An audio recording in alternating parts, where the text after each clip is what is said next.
Hello, everyone, and welcome back to Tipoff 2025-2026. Ron Poniewasz, Newcastle News sports editor, joined by Mr. Larry Kelly, member of the Luxembourg Garbett Kelly and George law firm, former Shenango varsity baseball coach, current Penn State Shenango baseball assistant coach. He's been the ninth grade boys basketball coach for a time at Newcastle High School. He's had a lot of different hats that he wears, but tonight, have you noticed I'm a lot of formers? Yeah, former, yeah. I'm a lot of formers. So, That's because I'm an old guy, Ronnie. Yeah, you get to my age, buddy. It's tough to go through those 2-hour practices on that hard gym floor. But we did have practice today at Penn State, Shenango Valley campus for baseball. We're going to be good, man. I can tell what good looks like. And I guess the Nittany Lions from the Shenango Valley campus are going to be really good under head coach Carmen Nacera. We're in our third year up there. And when we started that program, all these young men were freshmen and sophomores. Well, now they're juniors and seniors. So it should be a fun year. a lot of local flavor on the team, too. Oh, yeah. Oh, yeah. We have Anthony Miller, Dante Micheletti, Dominic Fornatero from Newcastle. We have Tyler Hauk and Jason Malley from Shenango. I coach both of those guys. We have Will Nardone from Elwood City. So, yeah, there's a lot of local flavor. And those young men can play, buddy. They can play. All right. Well, first off, we're going to tell you a little bit about our segments. We got an athlete of the week that had two really special games last week. And Larry will tell you about the Red Hurricane Minute in our second segment. And our final segment, we'll have a couple of topics. Girls basketball, the numbers are down a little bit, and we've observed that. And then we're going to talk about the playoffs, which are right around the corner. In fact, next week, this time, we will have pairings to tell you about. But first, athlete of the week, Laurel High School boy, Mason Ernst, a 6'2" junior forward.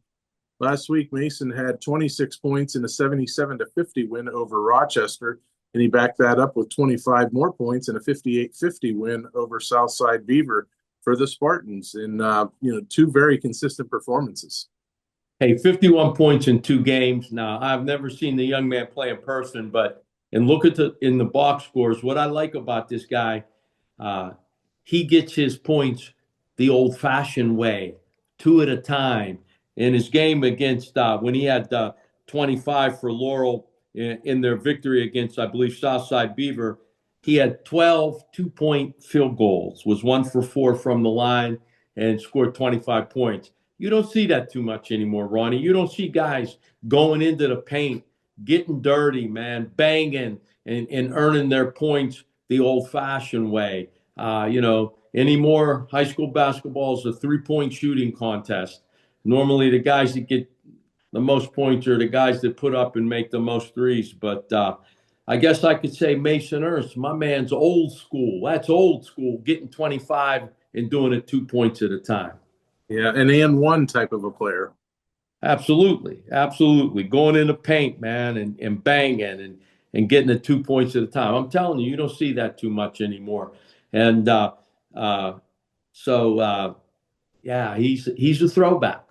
I might have to go out and watch my man suited up. I like to watch guys that are old school guys, and he's one of those, obviously. All right.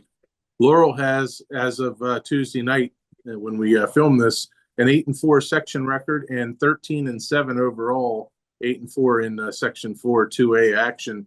So Laurel figures to be probably somewhere middle of the pack, I would imagine, in terms of a seed, maybe a little bit higher than middle of the pack, but we'll find that out next week. Yeah. And the section they play in is rather competitive. I'm very familiar with that section.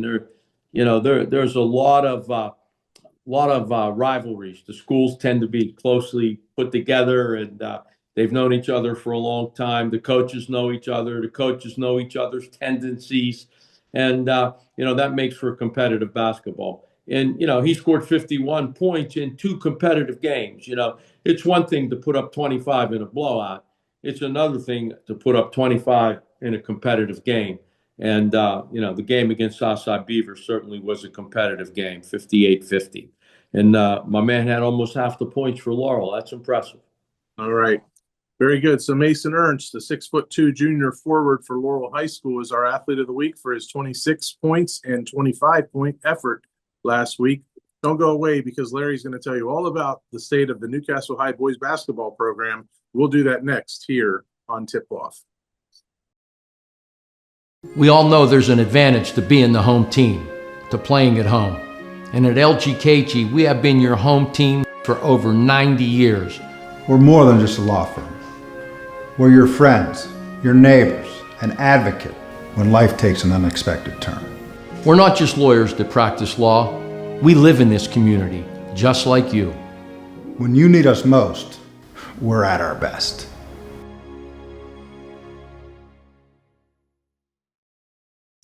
We're back with you here on Tip Off, and Larry Kelly is a Newcastle guy through and through, and this is his segment, the Newcastle High Red Hurricane Minute. Larry Kelly, the floor is yours. Yeah, well, I'm not as close to the program as I used to be because, I'm just not there. But I have sources, and, we lost the first game of the year to Pine Richland, which isn't so bad. I don't like, this is crazy. I don't like going into the playoffs undefeated. I don't. That might sound crazy, but I don't mind losing one game, and that's what they did to Pine Richland. Pine Richland played us tough over here at Newcastle, and, it's hard winning on the road, Ronnie, and we lose 51-49. Now, it's my understanding that, we had a 4-point lead late in the game. We're in 5-out, probably needed to be a little more patient, but you remember, there's a lot of young guys out there still playing. The guys that are handling the ball at the end of the game, Kai Cox is a sophomore, Marino Graham's a freshman.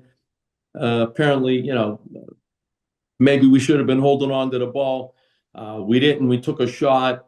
We missed. They get it, hit a three, and now it's just a different ball game. Instead of a 3-point lead, it's a 1-point lead.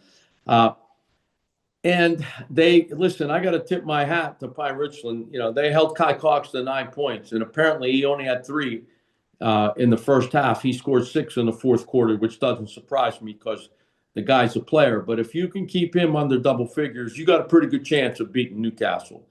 Because in my view, Kai Cox is the straw that stirs the drink on that team. And when they need big hoops, he's the guy that creates them, either scoring them himself or a feed off the dribble. He makes the right play all the time. But, here's the other thing that's a little concerning to me. Number one, we gave up 7 3-pointers to a guard from Pine Richland. How does that happen? 7 3, in the old days, if you're a 3-point shooter, and we know it, and trust me, Coach Blondo knew it, no help on those guys, meaning that if somebody gets beat off the dribble, you're not the one to step in and help, because normally 3-point shots open up when you come in and help, and they kick it out to a 3-point shooter. And I can't say this guy's last name. He's Spasagroli or something like that, but he had 7 of them. And we don't give up 7 3-pointers at Newcastle, but that was the difference in the game. And the other thing that's a little troubling to me, Ronnie, look, we've played a couple overtime games now. We've played a couple 1-possession, 2-possession games at the end, and we're winning those games. This team's 18-1, but we're playing against teams with 500 records. And it again, in the old days, we hammered those teams, and there might be a Hampton or maybe back in the day a Beaver Falls that we knew was going to be a dogfight. But we're in a lot of close games here, and in playoff basketball, Ronnie, you might be playing close games, but you don't want to play too many of them. You just don't, because you could get upset, So, but the team's 18-1. It isn't broken, not by any stretch of the imagination. We are clearly, at least in my view, the best team by far in our section. And with the exception from what I hear from other coaches and stuff, with the exception of Upper St. Clair and Central Catholic. I don't know that there's anybody else that, without it being an upset, is going to be able to beat the Red Hurricane. That's just my view. Coach Blundo's probably cringing because I'm saying that, but that's what I believe, and I get paid to say what I believe on this show. So, but I'm still a Red Hurricane. I can still see another banner going up in the field house at the end of the year here. You had a hard time pronouncing that guy's name for Pine Richland. Imagine me typing the box score, and I couldn't read the handwriting. This even say and after I typed it, I was told it was something like 5 letters off from what I had typed. I can't read the guy's handwriting. Yeah, so. Yeah. Well, in any event, you put the 7 down there. That was pretty clear. He had 7 3-pointers. We don't do that. We don't give up 7 3-pointers to anybody. I can't remember. I mean, I started at Newcastle in 2010 because this is 2026. Right. I don't remember anybody. And we played some great 3-point shooters going off for 7 3-pointers against us. So there had to be some breakdowns defensively that I'm sure will get fixed. Newcastle is 12-1 in Section 1 6A action entering Tuesday's play. They played Monday night and off on Tuesday. They play again Thursday, and they're 18-1 overall. Off air, Larry, I mentioned I had a couple of points to make, and I didn't know if you would catch either one of them. You sort of, I guess I'll give you one. I guess I'll give you a point on one of them. And I'll go on these, and you'll see that where I'm going with this. Starting in game number 14, they beat Lincoln Park 63-49. In game 15, they survived overtime 46-44 over Woodland Hills. Game 16 was a breeze. They beat Butler 60-33. No pun intended on breeze with Golden Tornado. Game 17, 45-39 over Seneca Valley. Tight game. Game 18, they lost 51-49 to Pine Richland. Game 19, and where we're at now, 60-47 over Fox Chapel. And that was a dogfight through the first half. It was anybody's ball game entering halftime. So the question to you is, are they running out of gas? Because they're in, like you said, they're in a lot of tight games, and the playoffs are right around the corner. Is this a fatigued basketball team? I don't think they're fatigued. Our fitness level every year is better than everybody else. But I am a little concerned, Ronnie. We're playing close games against teams with 500 records. You know what I mean? And it troubles me a little bit because in the playoffs, you're one and done. It's one and done. You can't afford to, to get upset. You can't afford to have a bad night. We shoot a lot of 3-pointers. We do. That's who we are. And we shoot a lot of them. And you get a bad shooting night in a playoff game from the 3-point line, and that's how the score becomes 45-39 against Seneca Valley. You understand? 45 points, that's not who we are. We're normally better than that. But again, we only had 46 against Woodland Hills. So, again, I'm not there to watch it. I'm not seeing it. Maybe it's a matter of execution. Normally that's what makes us so much better than everybody else. We execute offensively as good, if not better, than any other team. And it's normally not even close. We're still playing pretty good defense. And I said last week, I think this might be the best defensive team we've ever had at Newcastle. And, you hold a high school basketball team under 50 points, you're playing pretty good defense. And, those last, 4 games, everybody's under 50. So, defense wins championships, but, right. It looks like we're struggling offensively a little bit. And that can get scary when it's one and done basketball, Ronnie. Okay, so like I said, I'll give you a point for that one because you kind of touched on it, struggling a little bit going into postseason play. But the other point was that you didn't get to is this is the second year of the cycle, and Newcastle is in 6A. And going into that time a couple years ago when it was announced that Newcastle would be in 6A, all you heard was, we don't belong in 6A. We're not a 6A school. We don't have that many people. We're not a 6A school. We're not in the right classification. Well, now you look at it. We're 18-1. We're on top of the mountain. So I think 6A is, I think Newcastle's showing people that maybe they belong. And here's the other thing. It recycles. I don't know. You don't call it reseed, but they adjust the classifications after this year. Well, the better that Newcastle does in the postseason, and I'm sure everybody wants a district title and a state title, but the better you do, guess where you're going to be next year? 6A.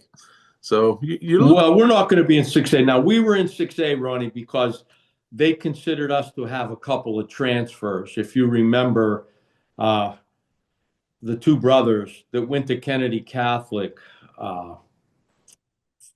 Chris Fye's two sons, the young brothers, they were Newcastle kids. And they were at Newcastle from grades like 1 through 8, went to Kennedy Catholic for a year and came back, and they considered those two guys to be transfers. And that was ridiculous. That wasn't what that rule was designed for. These were Newcastle kids. So that's why we were in 6A recently. But look, kid, let me let you on a little secret. 6A in football is one thing, but 6A in basketball is another. Seneca Valley, Fox Chapel, Butler, they're never going to be confused with Beaver Falls back in the day, Aliquippa, and Farrell. You understand? They're not. They're just not. Some might say 5A basketball from top to bottom is tougher than 6A basketball. Now, don't get me wrong. Upper St. Clair and Central Catholic are loaded, but it's not like it was in old Section 3. You understand? I mean, back when we played, Beaver Falls and those teams, and as I said, when Farrell was in our section and Aliquippa, I mean, those teams, different breed. You understand? So now, if you're going in football up to 6A, you're in big trouble because of the depth and the number of players. But we've held our own in 6A. We played in the Whitfield Championship game last year, and I suspect we're going to be there again this year in 6A. So I don't think we didn't want to be there. We didn't. But I don't think it's that big a deal. Honest, I don't. Yeah. And they realign, I think is what the word I was looking for, to realign after this season. And who knows, the success formula that might factor in. I don't know how that's going to go. You tell me. How has the success of the program been the last couple of years in this cycle? Well, the success is measured against how you do in the state tournament, okay? Mm-hmm. And how you do in the state tournament. And if I'm not mistaken, last year we were 1 and done in the state tournament. So I don't know how we'll do this year, but we don't have any transfers. So my guess is we'll go back to where we belong, which is probably 5A. Mm-hmm. And again, be careful what you wish for, because, some say 5A basketball from top to bottom is tougher than 6A basketball. Now, there's a couple good teams in 6A, don't get me wrong, but from top to bottom, you might see better basketball in 5A. Yeah, and there's probably more teams to go around, too. Yeah. Like I said, these teams are good in 6A and in our section, but they're not. Nobody's going to say, geez, is that Beaver Falls coming in? I don't know. You remember what the Beaver Falls games were like, the dogfights we used to have with them when they were in our section. Aliquippa was never in our section recently, but, we would always play them in an exhibition game, and it was a dogfight. We've blown most of these teams out, in 6A. We haven't had too many close ones. So, yeah. And looking ahead a little bit tonight, we noticed that Newcastle, whoever plays in the 6A championship game, whoever two teams play in it, that's the fourth game of 4 on Friday night at 9 p.m. Why not just make it 10:30? You could go up against like a Los Angeles Dodgers spring training game. 9 p.m. Come on. What do you got to get to bed early or something? Well, we have deadline to make. That is something. So, listen, my deadline used to be like 6 a.m. in the morning. You're an afternoon paper now. You're no longer. I had to lay the paper out at 5 o'clock in the morning because my deadline was 7:30. yes. Don't tell me. I sat in your seat at one point in time. So I don't. We worked all night and then came back and had to have it done by 7:30 in the morning. Yeah, things change. So, but I'm gonna have to get Kayleen on the phone here to make sure that she rings in, tell you how many times she got up at the crack of dawn to lay down. And we did it the old-fashioned way, guys. We didn't have a computer that did it for us. When we were still on that early morning thing, so I know. You feel my pain, right? It was a little different, wasn't it? Well, yeah, you work overnight for us, yeah, but there were times where I would have to work that shift, and I don't do early morning. After getting the paper, I was sitting there like this, wake. So, yeah, I think we were cutting and pasting the layout, and if we didn't get it right, Bob Vosberg was there to tell us about it. So, yeah, I don't feel sorry for you. All right, don't be telling me about deadlines. I lived that deadline at one time. I actually miss it. I mean, we had so much fun. We used to work all night, and it was just something. It was unbelievable. Sometimes we would go back when the Hudson Lunch was open all night. About 3 o'clock in the morning, we'd go make a hot dog run and bring hot dogs back to the newsroom. I think it was a few years ago. Was it Highlands or Laurel Highlands? I always get them mixed up when there's like 3 overtimes or whatever, and we're sitting there thinking, okay, we got 2 hours to make deadline. We got a story to write and all this other stuff. And, so that's where the paranoia comes from with. Yeah. I hear you. I feel your pain. I do a little bit. So. We all know there's an advantage to being the home team, to playing at home. And at LGKG, we have been your home team for over 90 years. We're more than just a law firm. We're your friends, your neighbors, an advocate when life takes an unexpected turn. We're not just lawyers that practice law. We live in this community, just like you. When you need us most, we're at our best.